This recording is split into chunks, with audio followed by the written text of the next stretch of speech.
In the last session, we talked about the biblical context of Pentecost. Jadi saudara-saudari, sesi Sabtu yang lain kita sudah membahas konteks secara alkitabiah apa sih itu Pentakosta.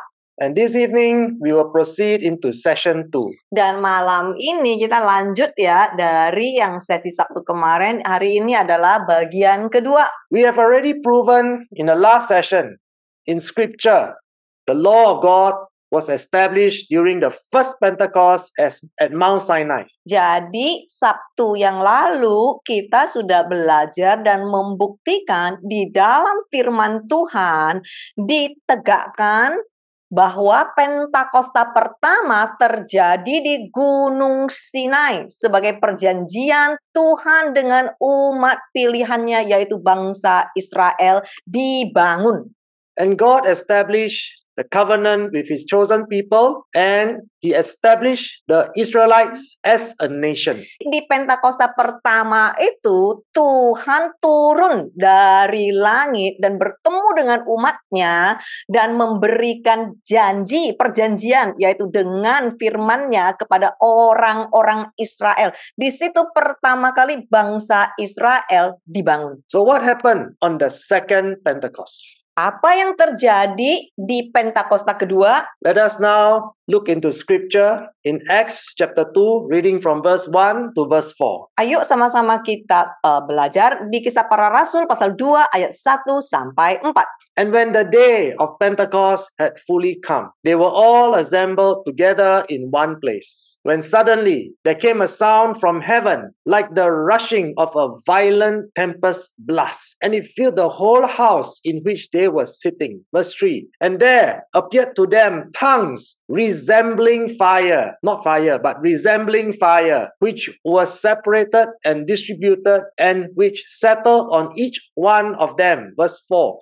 And they were all filled, diffused throughout their souls with the Holy Spirit, and began to speak in other different foreign languages or tongues, as the Spirit kept giving them clear and loud expression in each tongue in appropriate words. Dan ketika hari Pentakosta telah datang sepenuhnya, mereka semua berkumpul di satu tempat. Ketika tiba-tiba terdengar suara dari surga seperti deru angin badai yang dahsyat, dan itu memenuhi seluruh rumah tempat mereka duduk, dan tampak bagi mereka lidah-lidah yang menyerupai api. Dengar baik-baik ya, bukan api ya, tetapi yang menyerupai api, yang dipisahkan dan didistribusikan dan yang menetap pada masing-masing dari mereka.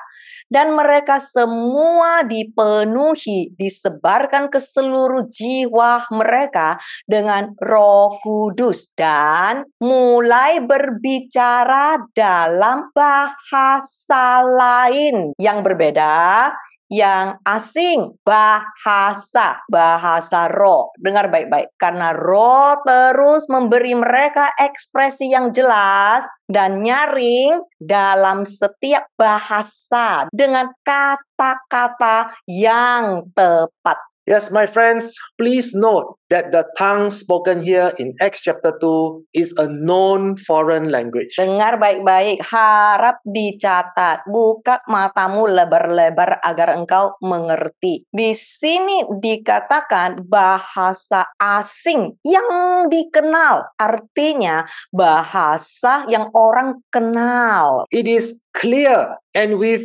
appropriate words. Jadi ini dikatakan ya tadi ya, bukan cuma bahasa tetapi kata-kata yang tepat. It is not like what we hear today, kura-kura, laba-laba, kura-laba, kura-laba.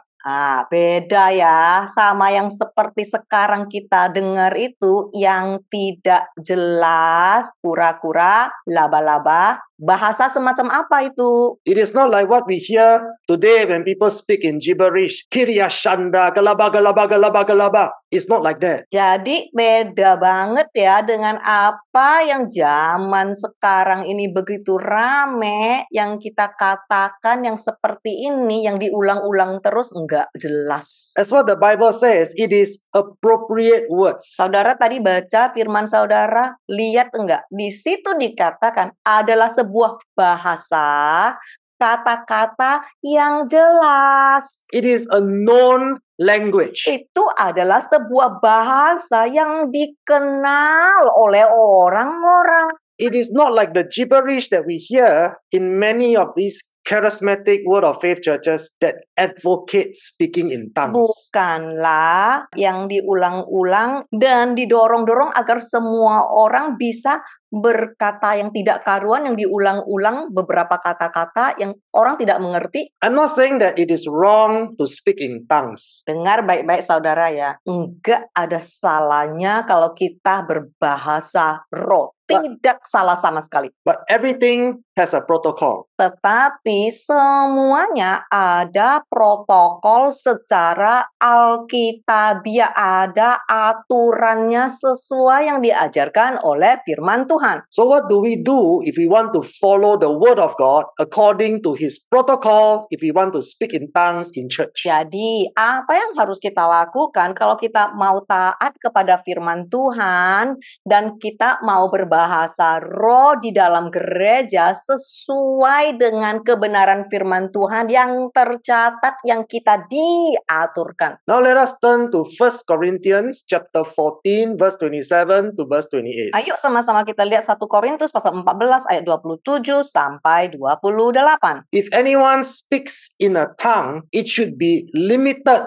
to 2 or at the most 3, and each one speaking in turn, and one must interpret what is said. Verse 28. But if there is no one to interpret, the one who wishes to speak in a tongue must keep silent in church and let him speak to himself and to God. 1 Korintus pasal 14 ayat 27 sampai 28. Jika seseorang berbicara dalam bahasa roh, harus dibatasi 2 atau paling banyak 3, dan masing-masing berbicara secara bergantian. Dan satu harus menafsirkan apa yang dikatakan. Tetapi jika tidak ada yang menafsirkan, orang yang ingin berbicara dalam bahasa roh harus berdiam diri di dalam gereja. Biarkan dia berbicara kepada dirinya sendiri dan kepada Tuhan. So according to the written word of God, Jadi sesuai dengan perintah Tuhan di dalam Alkitab, the speaking of gibberish that is practiced in many charismatic and Pentecostal churches today to usher in the Holy Spirit is a clear violation of Scripture. jadi saudara bisa melihat sendiri. Menurut firman yang tadi saudara baca, kata-kata tidak karuan yang dilakukan di banyak gereja karismatik ataupun Pentakosta yang saat ini, ibaratnya pada saat mereka berbahasa seperti itu, mereka sedang mengundang Roh Kudus,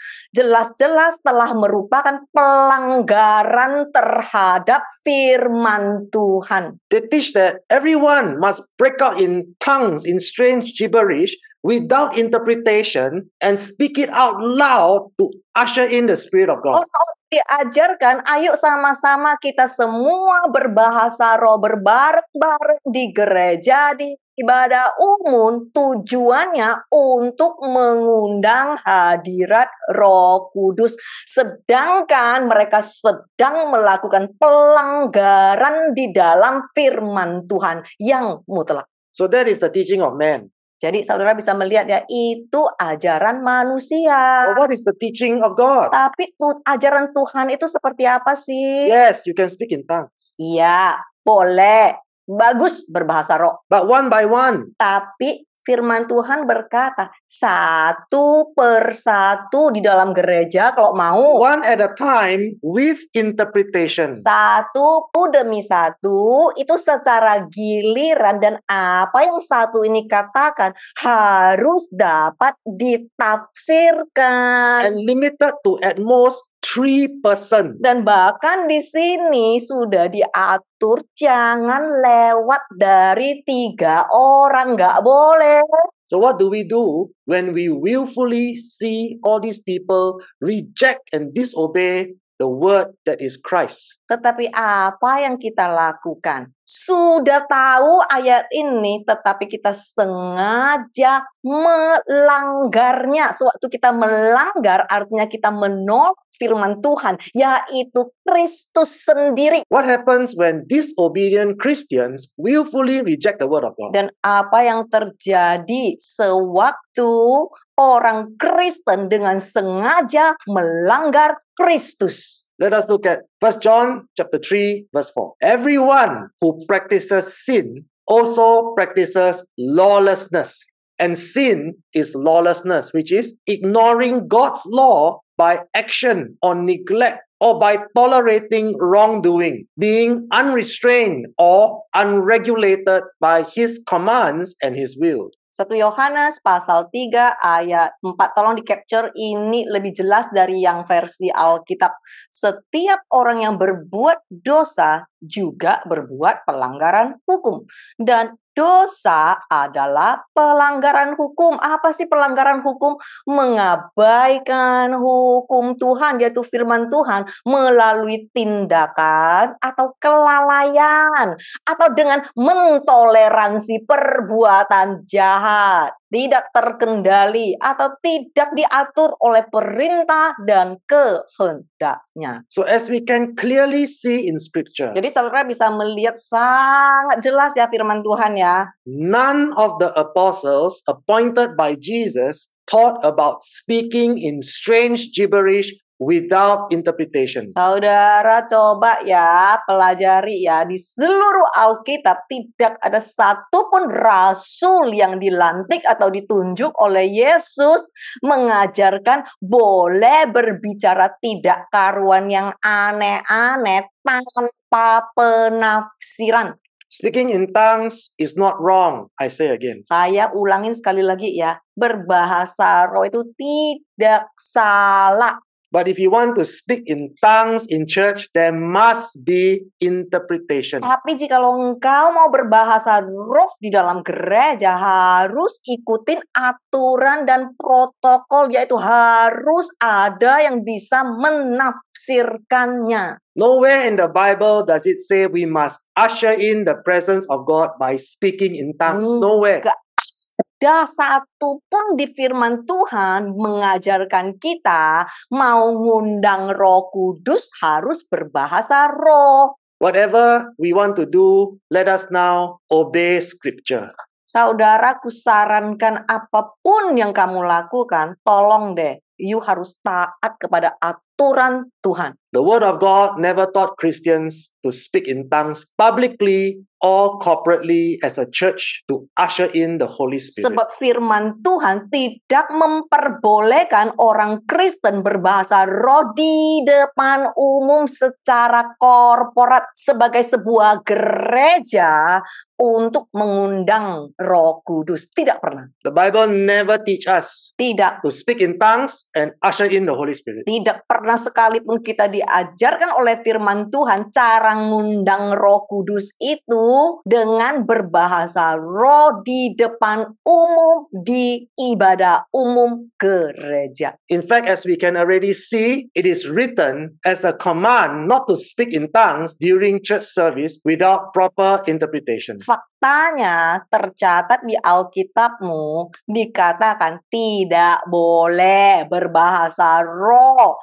sewaktu kebaktian di gereja tanpa penafsiran atau interpretasi yang tepat. So I repeat again, Saya ulangin sekali lagi ya biar saudara benar-benar ngerti. if as a church you want to obey the written word of God, Jikalau sebagai satu gereja, engkau adalah gereja yang taat kepada firman Tuhan, you must limit the speaking in tongues to 2 or 3 persons. engkau harus membatasi berbicara dalam bahasa roh hanya 2 sampai 3 orang, tidak lebih dari 3 orang. And each doing it in turn, one by one. Dan mereka harus bergiliran satu persatu, tidak boleh bareng, 3 aja nggak boleh bareng loh. And with proper interpretation. Dan semua harus ada interpretasinya, penafsirannya. I hope now it is very clear that we can all realize it really makes no sense to reject and disregard the written word of God just to usher in the Holy Spirit during each church service and the so-called revival meetings. Saya berharap sekarang yang mendengar ini sudah sadar dan sudah mengerti.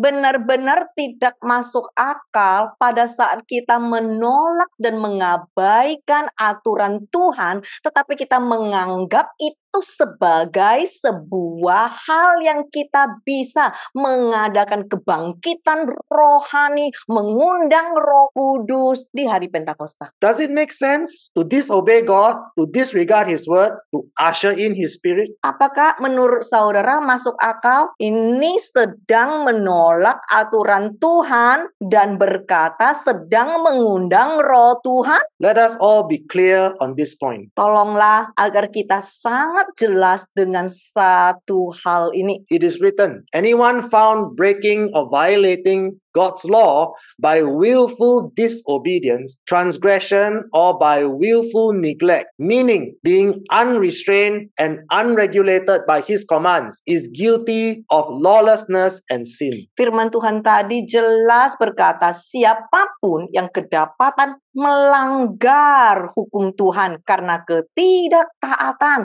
atau kelalaian yang disengaja, artinya tidak terkendalikan, tidak diatur oleh perintahnya, mereka juga bersalah atas pelanggaran hukum yang termasuk dosa. You have to decide, my dear brothers and sisters. Saudara-saudariku, engkau harus memilih dengan tegas dan mengambil keputusan tegas. Do you want to obey God or do you want to obey man? Mau taat kepada Tuhan atau mau taat kepada manusia? And we already know the wages of sin is death in the lake of fire for Dan eternity. setiap kita pasti sudah tahu upah dari dosa adalah kematian di lautan api untuk selama-lamanya. So you have been duly informed and clearly warned about the consequences when you partake in this counterfeit revival movement. Jadi hari ini saudara telah diberi informasi dan diperingatkan dengan jelas tentang konsekuensi jika saudara mengambil bagian dalam gerakan palsu kebangkitan rohani yang melanggar perintah Tuhan itu sendiri. We know that when the Holy Spirit came upon the apostles, they were speaking in a foreign language. Sewaktu Roh Kudus turun memenuhi rasul-rasul Tuhan, mereka berbicara bahasa asing. There was no fire. Nah, di situ dikatakan menyerupai api. Apa sih artinya menyerupai api? Artinya bukan api dong. It resembled fire, but it wasn't fire. Kalau dikatakan menyerupai api, berarti bukan api. What's the meaning of resemble? Apa sih artinya menyerupai? Resemble means it looks like, but it is not. Menyerupai artinya mirip, tapi bukan. Halo, punya mata? If you don't believe me, please check the dictionary. Kalau engkau tidak percaya dengan aku, tolong cek kamusmu. Apa sih menyerupai? Let us now look at what really happened in Acts chapter 2, reading from verse 5 to verse 11. Ayo sama-sama kita bahas lebih dalam apa sih yang terjadi. Now, there were then residing in Jerusalem Jews, devout devout and God-fearing men from every country under heaven. And when this sound was heard, the multitude came together, and they were astonished and bewildered, because each one heard them, the apostles, speaking in his own particular dialect. Verse 7. And they were beside themselves with amazement, saying, Are not all these who are talking Galileans? Verse 8. Then how is it that we hear each of us in our own particular dialect to which we were born? Verse 9. Parthians and Medes and Elamites and inhabitants of Mesopotamia, Judea and Cappadocia, Pontus and the province of Asia. Verse 10. Phrygia and Pamphylia, Egypt and the parts of Libya about Cyrene, and the transient residents from Rome, both Jews and the proselytes, converts to Judaism from other religions. Verse 11. Cretans and Arabians too. We all hear them speaking in our own native tongues and telling of the mighty works of God. Ayo, Kisah Para Rasul pasal 2 ayat 5 sampai 11. Dengar baik-baik tolong. Pada waktu itu ada orang-orang Yahudi yang bertempat tinggal di Yerusalem. Orang-orang yang saleh dan takut akan Tuhan dari setiap negeri di bawah langit. Dan ketika suara ini terdengar, orang banyak berkumpul dan mereka heran dan bingung karena masing-masing mendengar mereka, para rasul, berbicara dalam dialek khusus sendiri. Dan mereka terheran-heran dan berkata, Loh, bukankah semua orang yang berbicara ini adalah orang Galilea? Lalu bagaimana kita bisa mendengar masing-masing dari kita dalam dialek khusus kita sendiri di mana kita dilahirkan? Partia, Media, Elam dan penduduk Mesopotamia, Yudea dan Kapodokia, Pontus dan provinsi Asia, Frigia, Pamfilia, Mesir dan bagian-bagian Libya sekitar Kiren, dan penduduk sementara dari Roma, baik Yahudi maupun proselit untuk Yudaisme dan agama lain, orang Kreta dan juga orang Arab. Kita semua mendengar mereka berbicara dalam bahasa ibu kita sendiri. Halo, dengar. Dan menceritakan karya Tuhan yang agung. So my friends, let us be very aware of this fact. Saudara, tolong jelaslah fakta ini, kebenaran firman ini. What are counterfeit tongues? Apa sih lidah yang palsu? Counterfeit tongues does not tell of the mighty works of God. Lidah yang palsu adalah lidah yang tidak menceritakan karya Tuhan yang agung. They are nothing but gibberish. Ya, cuman inilah entah bahasa tidak karuan. If you're still not sure, ask yourself this question. Jika saudara masih nggak yakin, coba tanya dirimu sendiri. Is Kirya Shanda Kuralaba Kuralaba Laba Laba Laba Laba, is it talking about the mighty works of God? Nah, coba saudara tanya dirimu sendiri. Kura-kura, laba-laba, kiri sandar, itu sedang menceritakan karya Tuhan yang agung? I assure you, it does not. Ya, saya pastikan tidak sama sekali. That's how we know it is gibberish. Oleh karena itu kita tahu itu cuma kata-kata tidak karun yang hampa diulang-ulang, nggak tahu artinya. Tell me galaba galaba galaba sikat laba galaba galaba is talking about the mighty works of God. Coba terangin yang kayak begini, kura-kura laba terus, sandar baru sandar lama terus, begini diulang-ulangin menceritakan karya Tuhan yang agung. Yes, kura-kura is a foreign language. Iya, kura-kura itu bahasa asing, memang benar. Kura-kura is turtle. Kura-kura di bahasa asing yaitu Laba-laba is spider. Kayak begitu. So, turtle spider. Jadi, ya kayak begitu. Kura-kura, laba-laba, kura-kura, laba-laba. Is that talking about the mighty works of God? Kura-kura, laba-laba mengatakan ciptaan Tuhan, karya Tuhan yang agung. So as we read in scripture, we become more aware that as people spoke in tongues, it was in a foreign language or a dialect that they can clearly understand. Sewaktu saudara baca baik-baik dengan jelas, buka matamu lebar-lebar, baru kita lebih sadar, oh, Rupanya orang-orang berbicara dalam bahasa roh itu adalah bahasa dialek asing yang dikenal, yang diketahui oleh orang lain. So the speaking in tongues at the upper room on the second event that happened on Pentecost is definitely not gibberish. Jadi berbahasa roh sewaktu dicurahkan oleh Roh Kudus di Pentakosta kedua di atas loteng itu, di sini sudah pasti bukan kata-kata yang gak jelas. The words that were spoken had a specific purpose. Di sini dikatakan semua ucapan yang dikatakan itu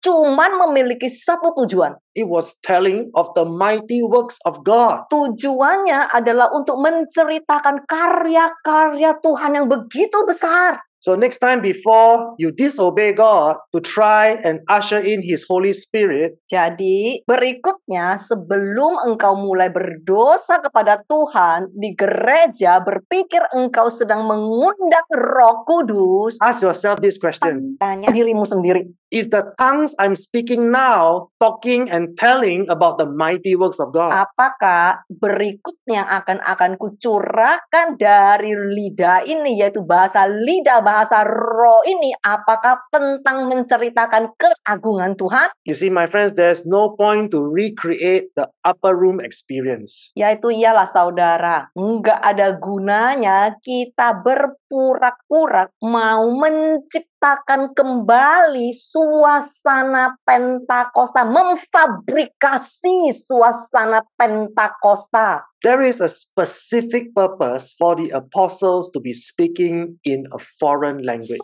Di sini para rasul berbahasa roh untuk tujuan tertentu. I hope you can see this difference. Saya berharap saudara sudah mulai mengerti apa yang benar, apa yang salah. They did not speak in a foreign language or in tongues to usher in the Holy Spirit. No. Dengar ya, sewaktu mereka berbahasa roh, tujuannya bahkan bukan untuk mengundang roh. If you understand what happened in Acts chapter 2, you can see that the apostles were empowered by the Holy Spirit to speak in different languages about the mighty works of God as written in Scripture. Sewaktu Roh Kudus datang dan Roh Kudus dicurahkan kepada para rasul, mereka dimampukan untuk berbahasa dialek yang orang lain yang dimana mereka tidak mengetahui bahasa para rasul itu bisa mengerti apa yang dikatakan. Let me explain this one more time. Saya jelaskan sekali lagi, pastikan kalian semua mengerti. They did not speak in tongues to usher in the Holy Spirit of God. Yang mereka tidak berbahasa roh untuk mengundang hadirat Roh Kudus. They were empowered by the Holy Spirit of God to speak in tongues that glorified God. Mereka dimampukan oleh Roh Kudus sehingga mereka bisa berbahasa dialek. Tujuannya untuk memuliakan Tuhan. And let us now also understand one more very important. Tolong, satu lagi yang kita harus mengerti dengan sangat seksama. We know the purpose of the first Pentecost at Mount Sinai. Kita tahu ya tujuan Pentakosta pertama di Gunung Sinai. Now let us understand the purpose of the second Pentecost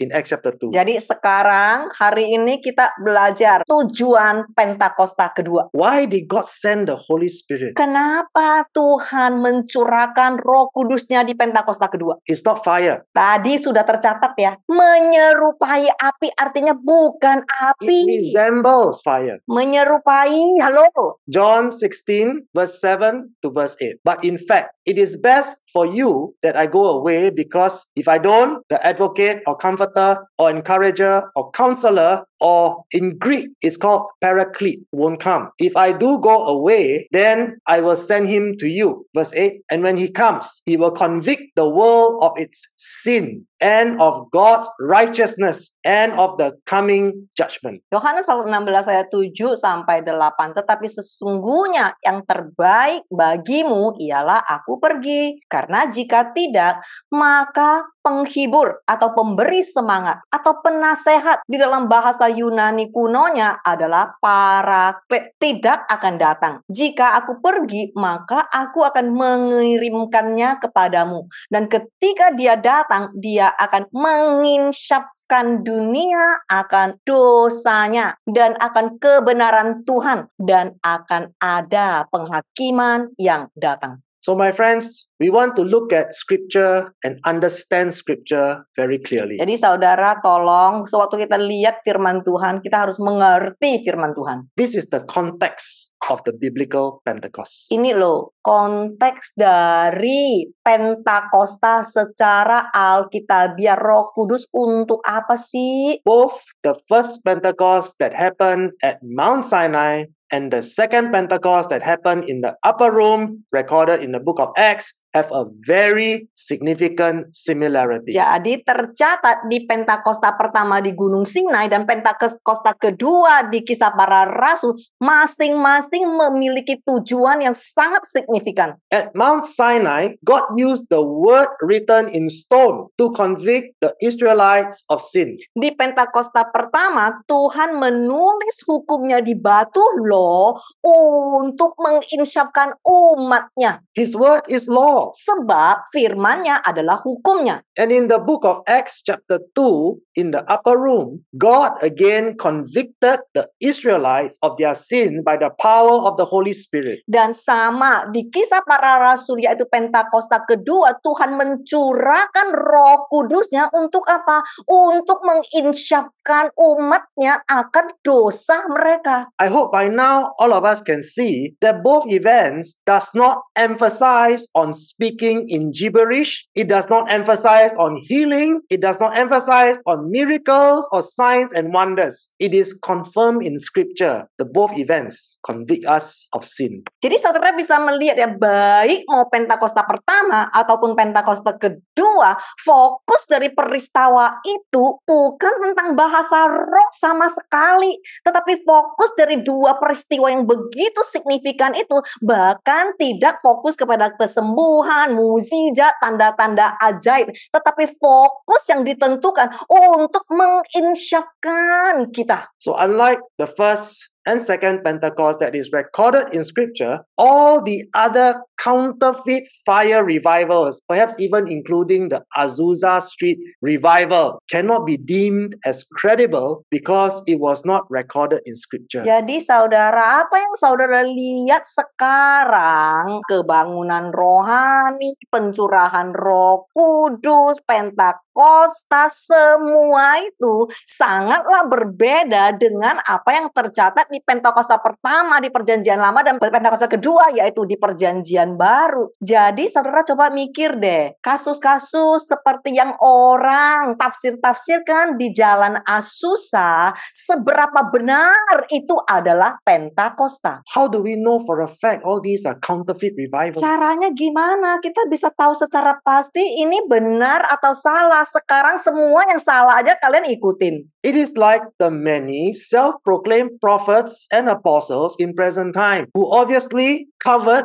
for the authority that comes with the title, but so sad to say, their identities are not recorded in scripture. Bukankah sama seperti zaman sekarang yang banyak sekali mengaku diri sendiri sebagai nabi, rasul, yang jelas-jelas menginginkan gelar, menginginkan identitas agar bisa dikejar orang atau mendapatkan cuan yang lebih banyak. They create a group that call themselves apostles. Mereka sendiri menciptakan satu kelompok dan satu sesama mengatakan sendiri, aku rasul. There's a group that even call each other prophet and they affirm each other. Dan ada satu kelompok di mana mereka saling mengatakan, aku nabi, kamu nabi. Ya, aku nabi, you nabi, sendiri yang ngaku-ngaku sendiri. And all of them proclaim that they are appointed by God. Dan mereka semua ngaku sendiri mereka diutus oleh Tuhan. They give themselves lofty titles. Ya, mereka sendiri yang memberi gelar yang begitu hebat kepada diri sendiri. But how can anyone ever be sure that they are appointed by God or not? Tapi apakah saudara pasti benar mereka itu sungguh diutus Tuhan? Buktinya mana? My friends, your guess is as good as mine. Saudara, bukankah itu cuma sekedar tebakanmu dan tebakanku yang tidak jelas? So when we read in scripture, we know the identities of all the prophets appointed by God were already recorded in the Old Testament. Sedangkan sewaktu kita membaca Alkitab, kita tahu secara pasti identitas semua para nabi yang ditunjuk oleh Tuhan.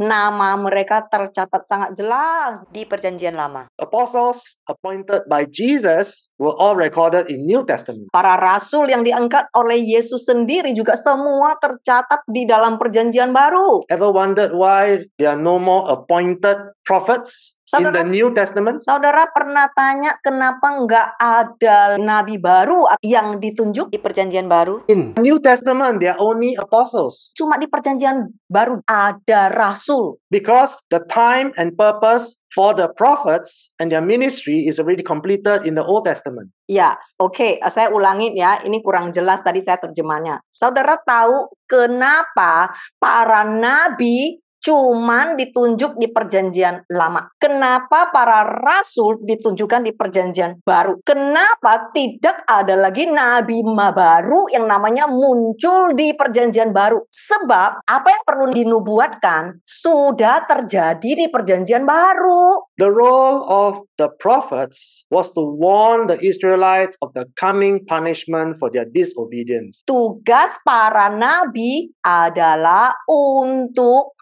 menasehatkan atau untuk mendidik orang Israel akan ada datang penghakiman. The role of the prophets in Old Testament was to speak of the consequences of breaking the laws of God. Jadi peran seorang nabi di Perjanjian Lama untuk memperingatkan bangsa Israel akan ada hukuman yang datang pada saat mereka tidak taat atau melakukan pelanggaran hukum. Likewise, the ministry of the apostles was also completed in the New Testament. Jadi sama ya, kalau tugas para nabi selesai di Perjanjian Lama, tugas para rasul juga selesai di Perjanjian Baru. It is already completed when they clearly established the laws taught by Jesus in New Testament. Setelah tergenapi, sudah selesai ketika dengan jelas Yesus sudah menetapkan firman-firman dan hukum-hukumnya yang diajarkan dia sendiri di dalam Perjanjian Baru. The apostles were empowered by the Holy Spirit to convict the world of its sin. Jadi para rasul diberi kuasa oleh Roh Kudus untuk menginsafkan dunia akan dosanya. They were empowered to teach the world about God's righteousness. Mereka dimampukan untuk mengajar dunia tentang kebenaran Tuhan. And also to make us aware of the coming judgment. Dan mereka juga dimampukan Tuhan untuk mengajarkan dan menyadarkan kita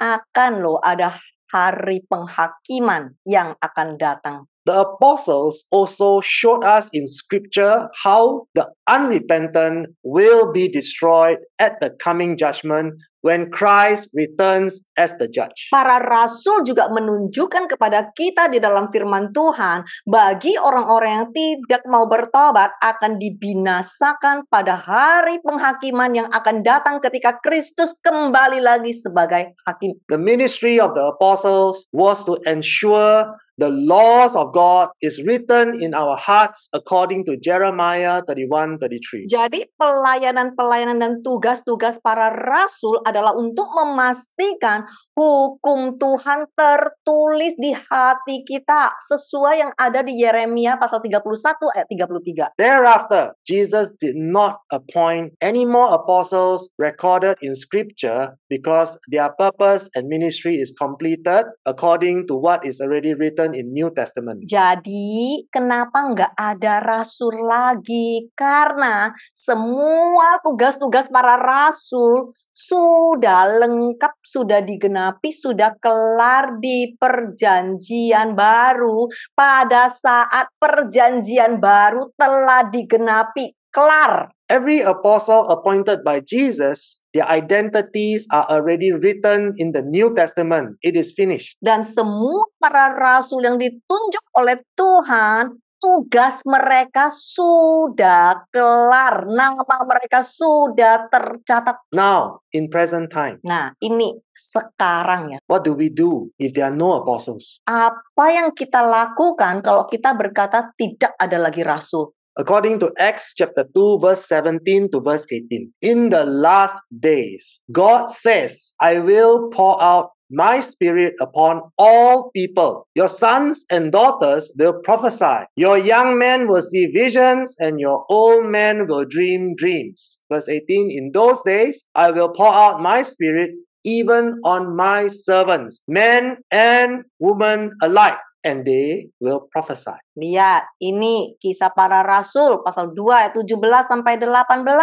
Firman Tuhan menjanjikan gak perlu ada rasul-rasul lagi karena Tuhan berkata pada akhir zaman, Tuhan berfirman, aku akan mencurahkan rohku ke atas semua orang. Putra-putrimu akan bernubuat, orang-orang mudamu akan mendapat penglihatan, dan orang-orang tuamu akan mendapat mimpi. Pada hari-hari itu aku akan mencurahkan rohku kepada hamba-hambaku, baik laki-laki maupun perempuan, dan mereka akan bernubuat. This is the evidence that is recorded in Scripture. Ini loh, bukti yang kredibel yang tercatat di dalam Alkitab. The office of the prophets and apostles is over. Jabatan para nabi dan para rasul telah selesai, telah berakhir. Tidak ada yang baru-baru lagi. It is done and it is completed. Sudah selesai. In present time, Zaman sekarang, many are genuinely empowered by the Holy Spirit to exercise the gifts of prophecy. banyak sekali orang benar-benar diberi kuasa oleh Roh Kudus. Mereka memiliki karunia bernubuat. Memang benar ada. How do we know that? Caranya gimana kita tahu secara pasti? Like this person in Acts chapter 11 verse 28, this guy named Agabus. Jadi sama seperti orang yang sudah tercatat di Alkitab, yaitu di Kisah Para Rasul pasal 11 ayat 28 yang bernama Agabus. He's not an apostle, Agabus enggak disebut rasul, but he predicted by the Spirit Ah. that a great famine was coming upon the entire Roman world. Agabus nggak pernah dipanggil sebagai rasul loh, tapi dia bisa meramalkan melalui Roh Kudus bahwa kelaparan besar akan menimpa seluruh wilayah Romawi. So other than Saul of Tarsus, who later became Apostle Paul by divine appointment, Scripture really does not classify anyone else as the appointed prophet or appointed apostles of God. Selain Saulus dari Tarsus yang kemudian menjadi Rasul Paulus melalui penunjukan ilahi, Alkitab tidak lagi mengklasifikasikan orang lain sebagai nabi ataupun rasul yang ditunjuk oleh Tuhan. We can see in present times many young charismatic Christians who like to call themselves apostles and prophets. Banyak sekali orang-orang sekarang yang zaman now ya, apalagi yang muda-muda, mereka suka memberi gelar sendiri. Aku nabi, aku rasul. They like to show off their gift of prophecy. Mereka suka memamerkan, oh aku bisa bernubuat loh, jadi aku itu rasul, aku itu nabi. And they will say things like, come, let me prophesy over you. Dan mereka bahkan akan berkata kepadamu, ayo mari aku mau bernubuat bagimu. The way they behave is like as if the prophecy can be on demand. Mereka itu menganggap bernubuat bisa kapan aja mau harus keluar. Remember, prophecy is from God. Ingat loh saudara, We cannot, karunia nubuat itu dari Tuhan, bukan kapan mau bisa. we cannot speak unless God speaks. Yang benar-benar memiliki karunia nubuat itu harus datang dari Tuhan, bukan ciptaan karangan kita sendiri loh. So the challenge for many of us Christians today is to discern who is genuine and who is counterfeit. Jadi apa yang harus kita lakukan sebagai orang Kristen di zaman sesat ini? Kita harus belajar tahu bagaimana membedakan yang mana yang asli, yang mana yang palsu. So how do we confirm that in Scripture? Nah, caranya gimana? Ada loh dari firman Tuhan yang bisa kita pelajari. We know for a fact genuine Christians will receive the power of the Holy Spirit. Nah, kita sekarang udah tahu ya, Kristen yang benar benar, mereka pasti akan dipenuhi oleh Roh Kudus. Yes, if you are genuine Christian, Jikalau engkau adalah Kristen yang there sesungguhnya, is no need for you to wait for Pentecostal revivals anymore. jikalau engkau adalah Kristen yang sejati, Kristen yang benar, engkau nggak perlu nunggu minggu Pentakosta itu, Roh Kudus dicurah-curah, engkau menerima, nggak perlu. You don't need to wait for the third Pentecost, the fourth Pentecost to happen. Jika engkau adalah Kristen yang benar, ngapain you nunggu Pentakosta ketiga, keempat, kelima? Every new believer is given the Holy Spirit. Sebab setiap orang yang percaya, yang baru, diberikan kuasa Roh Kudus. We are given the Ruach HaKodesh, Kita semua diberikan ini Ruach HaKodesh. but with conditions Tetapi attached. dengan syarat. What is the condition? Syaratnya seperti apa sih? Let us now confirm in Scripture, Matthew chapter 3, verse 11 to verse 12. Ayo sama-sama kita konfirmasikan di firman Tuhan di Matius pasal 3 ayat 11 sampai 12. This is John the Baptist speaking. Ini yang dikatakan Yohanes Pembaptis. As for me, I baptize you with water because of your repentance. That is, because you are willing to change your inner self, your old way of thinking, regret your sin, and live a changed life. But he, the Messiah, who is coming after me, is mightier, more powerful, more noble than I, whose sandals I am not worthy to remove, even as his slave. He will baptize you who truly repent with the Holy Spirit, and you who remain unrepentant with fire and judgment. Verse 12. His winnowing fork is in his hand, and he will thoroughly clean out his threshing floor, and he will gather his wheat, the believers, into his barn, the kingdom. But he will burn up the chaff, the unrepentant, with unquenchable fire. Adapun aku membaptis kamu dengan air karena pertobatanmu, yaitu karena kamu bersedia mengubah batinmu, cara berpikirmu yang lama, menyesali dosamu, dan menjalankan kehidupan yang diubah. Tetapi dia, Mesias, yang datang setelah aku, lebih perkasa, lebih kuat, lebih mulia daripada aku, yang sandalnya tidak layak aku lepaskan bahkan sebagai hambanya. Dia akan membaptis kamu yang tulus, yang mau bertobat dengan Roh Kudus, dan kamu yang tetap tidak bertobat dengan api penghakiman. Garpu penampinya ada di tangannya, dan dia akan membersihkan tempat pengirikannya secara menyeluruh, dan dia akan mengumpulkan gandumnya, orang-orang yang beriman ke dalam lumbung kerajaannya, tetapi dia akan membakar sekam orang-orang yang tidak bertobat dengan api yang tidak dapat padam. So only Christians who truly repent will receive the Holy Spirit. Jadi hanya orang Kristen yang sungguh-sungguh mau bertobat yang akan menerima Roh Kudus. The unrepentant will be baptized with fire, judgment, and condemnation. Orang-orang yang tidak mau bertobat akan dibaptis dengan api, penghakiman, dan penghukuman. As we have read very clearly in Scripture, Ya, kita sudah baca sangat jelas di Alkitab. God will destroy the unrepentant Christians who continue to indulge in false teaching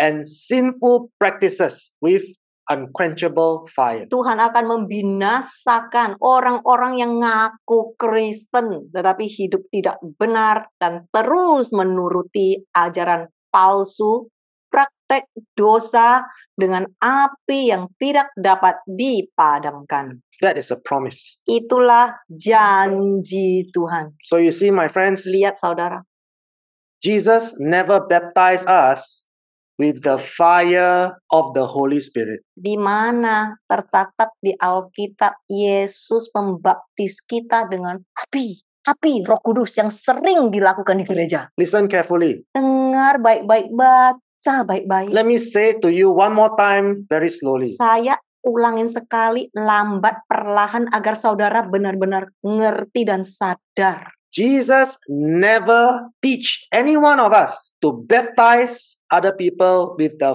fire of the Holy Spirit. Yesus nggak pernah ajarin kita untuk membaptis orang dengan api Roh Kudus. Why is it that technically, as it is written in Scripture, we cannot baptize new believers by the fire of the Holy Spirit? Tahu nggak kenapa kita nggak boleh baptis orang, apalagi itu orang yang baru jadi Kristen ya, dengan api Roh Kudus? Because it is only Jesus, the judge, that can pronounce judgment on those who are unrepentant. Karena hanya Yesus sendiri yang berwenang untuk menjatuhkan hukuman atas orang-orang yang tidak mau bertobat. So make no mistakes, my friends. Jangan latah, ikut-ikutan tanpa pengertian. Please do not be confused anymore. Tolonglah, jangan lagi bingung. He will baptize you who truly repent with the Holy Spirit. Dia akan membaptismu yang mau bertobat, yang mau berubah dengan Roh Kudus. But those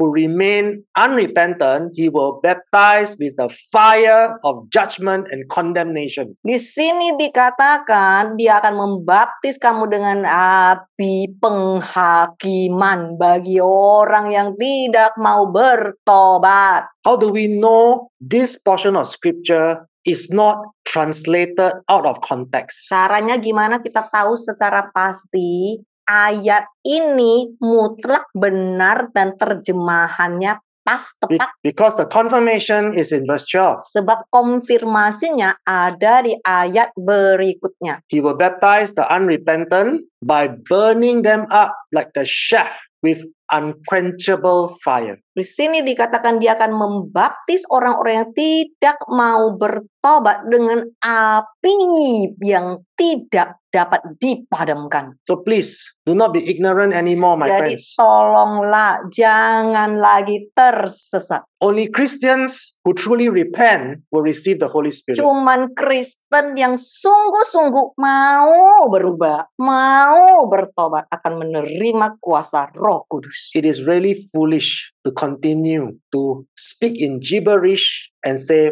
fire, come upon us, fire. Bukankah sangat bodoh selalu udah pertama ngomong kata-kata yang enggak karuan, terus ngundang-ngundang lagi. Api Roh Kudus. Begitu bodoh. After you understand the context of scripture, Tapi setelah engkau mengerti firman ini, will you still say, fire of the Holy Spirit come upon me? apakah engkau masih akan berkata, roh api, ini datanglah, curahkan api di dalamku? I hope today the word of God, the truth, has set you free. Saya berharap hari ini kebenaran yang tercatat di dalam firman Tuhan membebaskanmu. So what should be our conduct after receiving the power of the Holy Spirit? Oke, lanjut ya. Jadi bagaimana sih perilaku kita setelah kita menerima kuasa Roh Kudus? What is the evidence? Is it speaking in gibberish? Nah, buktinya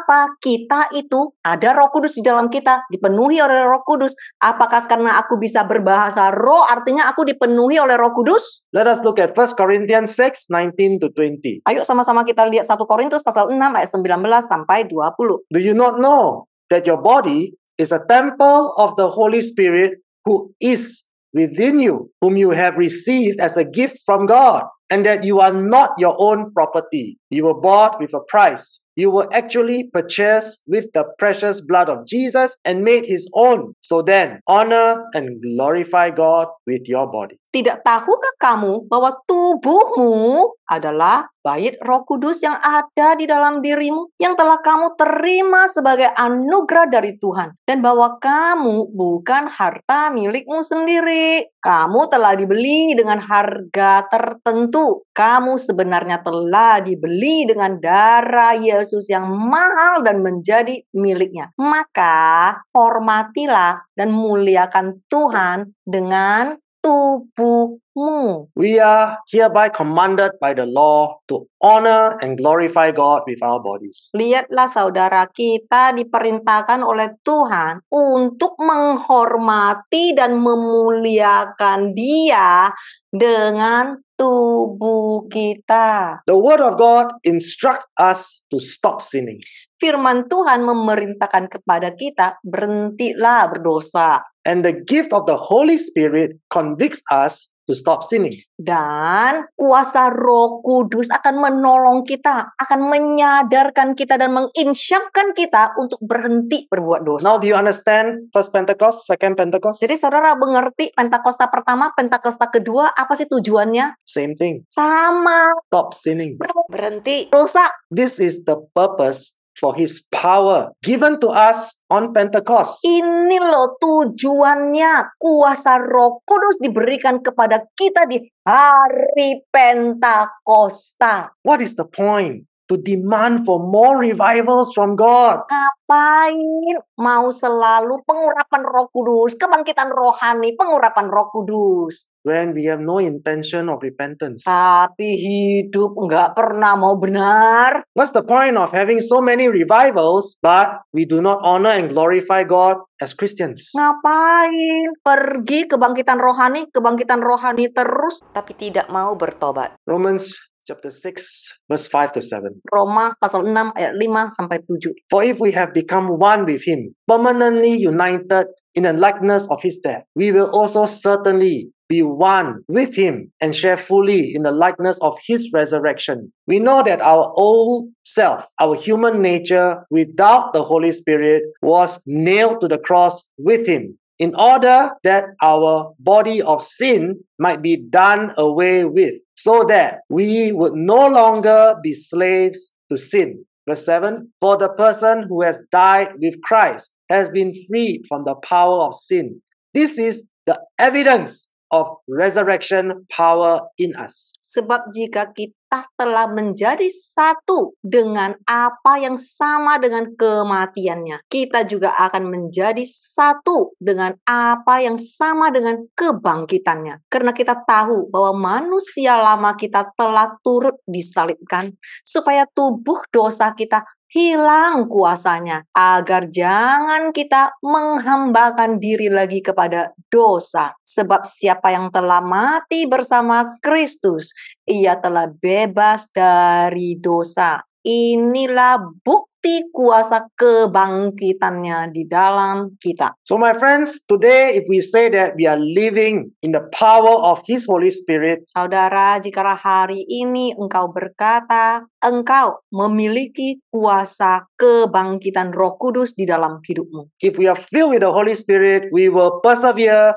to walk in the newness of a resurrected life. Jikalau engkau berkata engkau memiliki Roh Kudus di dalam dirimu, pasti engkau mau bertekun untuk berjalan dalam hidup baru yang menunjukkan kebangkitan Yesus. That means we are willing to adhere and to obey the written word of God. Artinya engkau adalah orang-orang yang bersedia mau mematuhi dan menaati firman Tuhan yang tertulis. If we are genuinely spirit-filled, then we will live a completely crucified life, deadening our flesh, abandoning our old ways that is sinful and detestable to God. Jikalau hari ini engkau berkata engkau benar-benar dipenuhi roh, engkau akan menjalankan kehidupan yang disalibkan. Artinya mematikan dagingmu disalibkan dan meninggalkan cara-cara lamamu yang berdosa dan menjijikkan bagi Tuhan. So speaking in gibberish is not evidence that you are spirit-filled. Kalau saudara taunya cuma bahasa roh, belum berarti saudara dipenuhi